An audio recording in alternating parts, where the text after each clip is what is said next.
everybody, my name is Carter. And my name is Ashlie. And this is our story. So we met when we were 15 years old. Yep. This is a little bit of our testimony just to kind of speak how God has been with us through our entire journey and our entire adulthood so far. You were working at multiple ice cream shops. Yes. And I was working a retail job. Neither of us really decided what we wanted to do. I thought I knew what I wanted to do. Right. You want to talk about that a little bit? Yeah, so directly after high school, I went straight to aesthetic school, and I really loved it. But Carter was working at Plato's Closet around that time, and that's when we were kind of hitting the rocks a little bit. Things got a little rocky, but so we had technically broken up, but we hung out every day and got Taco Bell every day or Panda Express every day together. I didn't know what I wanted to do with my life.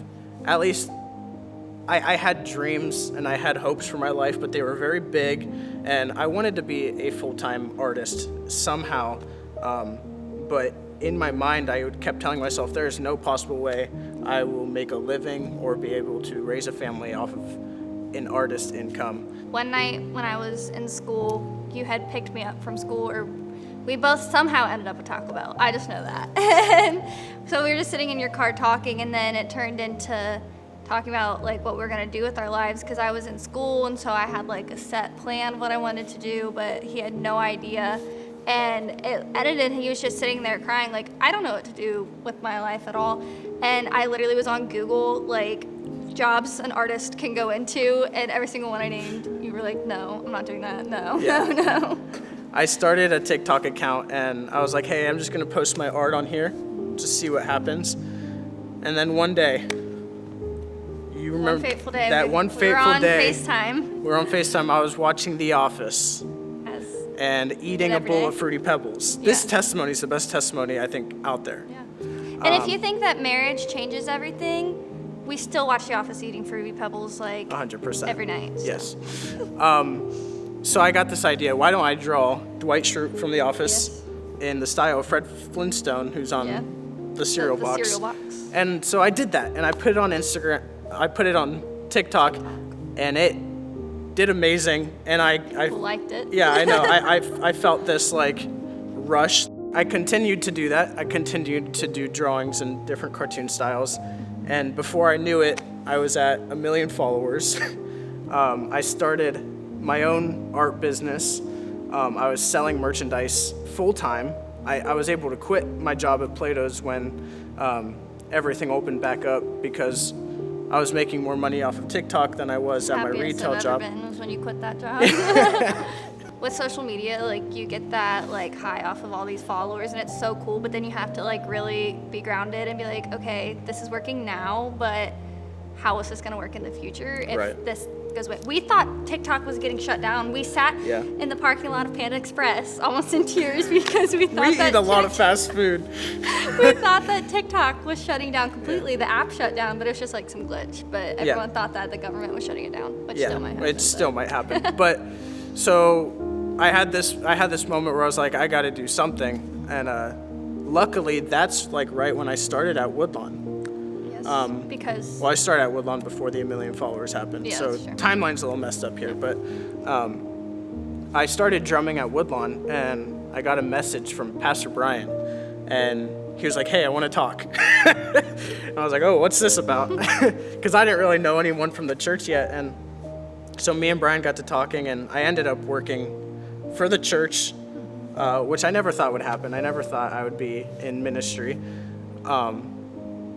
I worked at Woodlawn for about 2 years. We got 2.5. Yeah, we got married in that time span. And with this job, it gave me a whole new set of passions. I never thought I'd be into graphic design. I was always one of those people who was like, traditional art until I die. Yes. And then hated the idea of Brian slowly, anything on a computer. Yeah. Brian slowly turned me into a digital artist. And so we have Brian to thank for my career. But there came a point where I was like, okay, TikTok is slowing down, not really getting a salary from it anymore, and I'm just part-time at Woodlawn. I ended up applying for an internship in Nashville, Tennessee, with a talent agency in the Christian music world. And I texted Ken Ferguson and asked him to be a reference for me. Long story short, Ken and Susan Ferguson bought the Alive Music Festival and ended up hiring me on full-time as a social media manager.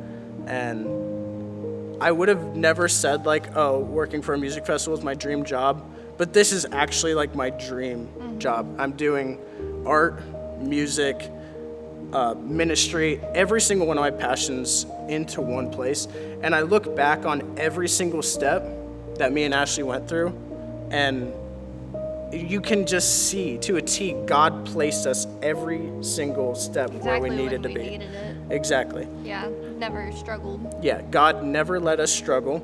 Of course, we struggled a little mentally, but that's not God. He placed us where we needed to be and gave us all the resources that we needed to have. Yeah, I had gotten my esthetician license, and so I was like, that's all I'm going to do. That's what I'm going to use. So I was using it for about a year and a half, 2 years-ish, and I was working full-time, but I was miserable mentally, and I talked to Carter about it, and I was like, this isn't worth it. And so I quit, and then a few months later had started my own business in my own space that I had full control over. But then for reasons that were out of my control, I wasn't able to do that anymore. And so I was like, I don't want to jump back into it in a different place. Every application I filled out, I would have so much anxiety about, and I was like, am I just being lazy that I just don't want to work? Like, everything just felt wrong, and I was like, why are these jobs not calling me back? This doesn't make sense. I don't think I'm that bad of a candidate for a coffee shop. Like, what? And so one day, Carter and I were talking, and I could tell he wasn't mad, but he was getting like frustrated because, you know, a second income is helpful in a marriage. And so we kind of just like separated ourselves from each other in that moment. And I walked out, and literally the second I closed the door, my phone starts ringing, and who is it? It's Susan Ferguson. She's like, hey, I know this guy from an old job. His family really needs help, like desperately. And so I went and met them, I think like the next day or two. They hired me on the spot, great pay, wonderful, wonderful family, and working for them has been awesome. No anxiety with it. Like, I felt at peace the second I met them. And so, and again, plays into God placing everything where exactly it needs to be. And now we're expecting our first baby. Yes. So. And that can be really scary. That can be really scary for a lot of people, but we're so blessed that it's just not, because everything else has worked out when we needed it to, just by, you know, staying faithful. And so we're just not scared. Yeah, we're not scared at all, because we know, just talking about this story and saying it out loud, we see, again, God knows what he's doing, and God knows his plan for us. And if this wasn't his plan, then it wouldn't happen. Yeah, it's just staying faithful and knowing that God has a plan, even though that sounds really hard when you're in the midst of the struggle, that God has a plan, but he really does. Yeah, I believed I didn't deserve it because I didn't think I was being faithful enough. God thought we were doing enough, and he's blessing us for it. And at a super young age, all of my goals are complete. And so now I have to rewrite goals. Like, I have a whole new set of life goals now because I'm 22 years old and I've accomplished everything I've ever wanted to accomplish. Yeah. And it's only by the grace of God that happened.